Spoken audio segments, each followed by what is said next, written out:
আসসালামু আলাইকুম বন্ধুরা, আজকে চলে এসেছি বাংলাদেশের অন্যতম একটি ঝর্ণা। এই ঝর্ণাটি হলো বাংলাদেশের বান্দরবন জেলায় অবস্থিত শৈলপ্রপাত ঝর্ণাটি। খুব সুন্দর একটি নামকরা একটি ঝর্ণা। আজকে আপনাদেরকে এই ঝর্ণাটি ঘুরে ঘুরে দেখাবো বন্ধুরা। তো চলুন এই ঝর্ণাটি আমরা মূল ভিডিওতে চলে যাই। এই ঝর্ণাটি হলো বান্দরবনে অবস্থিত, বান্দরবন জেলার পাশে এই ঝর্ণাটি শৈলপ্রপাত ঝর্ণা। খুব জনপ্রিয় একটি ঝর্ণা। এখানকে যারা পর্যটন আসে বান্দরবন ঘোরার জন্য, তারা এই ঝর্ণাটি ভ্রমণ করে থাকে।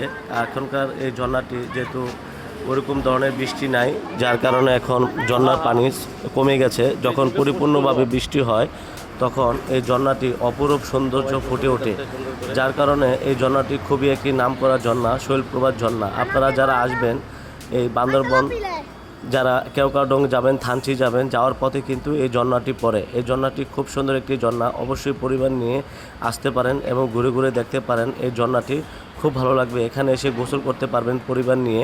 আর বন্ধুরা বলে রাখি, এই ঝর্ণাটি যখন নামবেন তখন কিন্তু অনেক পিছলা থাকে, অবশ্যই সাবধানে নামে তারপর ঝর্ণাটি উপভোগ করতে পারবেন, না হলে কিন্তু স্লিপ কেটে যে কোনো সময় পড়ে যাবেন। তো এখানে সামনে আরেকটু হবে ভিডিও, সামনে যে বাজারটা, নামতে যে বাজারটা পড়ে, বাজারে একটি শর্টকাট ভিডিও দিয়ে দেবো আপনাদেরকে, অবশ্যই দেখবেন।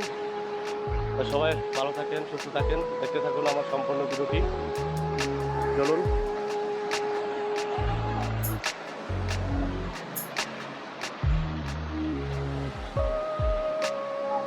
আবার উপরে ওঠা যাক।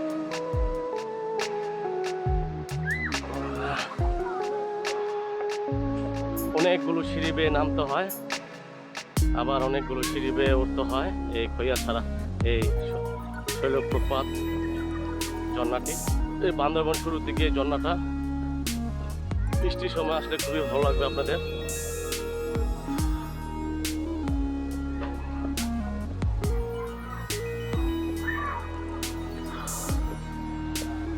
নামার সময় শর্টকাট নেমে গেছিলাম, পড়তে অনেক কষ্ট হচ্ছে।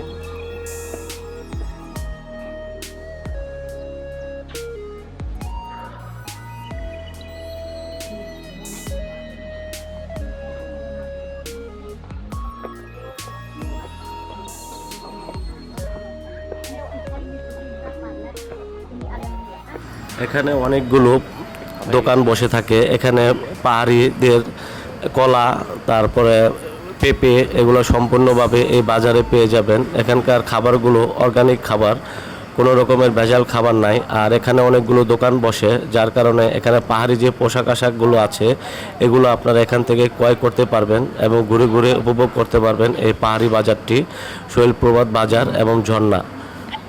খুবই ভালো লাগবে আপনাদের ঝর্ণাটি।